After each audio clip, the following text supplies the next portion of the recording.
Plastic surgery today is no longer just for women. Aesthetic and personal benefits have resulted in a growing interest from men who frequently request liposuction. Liposuction can really be performed almost anywhere on the body that we have extra fatty deposits. The most common areas are the lower abdomen, upper abdomen, the sides or the flanks, and the lower back. On women, the most common areas are the outer thighs, the inner thighs, the knees. But certainly you can perform liposuction on the neck, you can perform liposuction on the back, the upper back, the mid back, the lower back.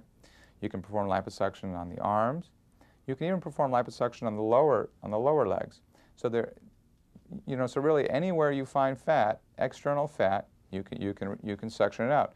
The other thing about liposuction that patients often ask is, well, is this permanent? And yes, fat removal is permanent. Once you remove the fat from that area, you will no longer gain new fat cells in that area. Now, if you perform liposuction and you go out and eat, you're going to gain weight, and you will gain weight in other areas of the body because your body will naturally have to store the fat that you're eating. One of the fastest growing areas of plastic surgery is cosmetic surgery for men. 10, 15 years ago, it really wasn't acceptable for men to have plastic surgery, but more and more today, men are choosing plastic surgery. I met Mark out in the desert, and we were talking, and he knew that I was an avid athlete and I worked out a lot. But I always had this little area in my stomach that wouldn't go away. So he suggested liposuction, and in the beginning I felt I really didn't want to do anything like this, that if I work out harder or whatever, and he convinced me through the fact of how fat cells are that liposuction is a simple procedure and it's a good idea, and I felt that I could trust him, and I know of his reputation in the field of plastic surgery, and that's why I decided to go ahead and have the procedure. I had a consultation with him, and then I decided to go ahead to have the procedure. I had it about a week later.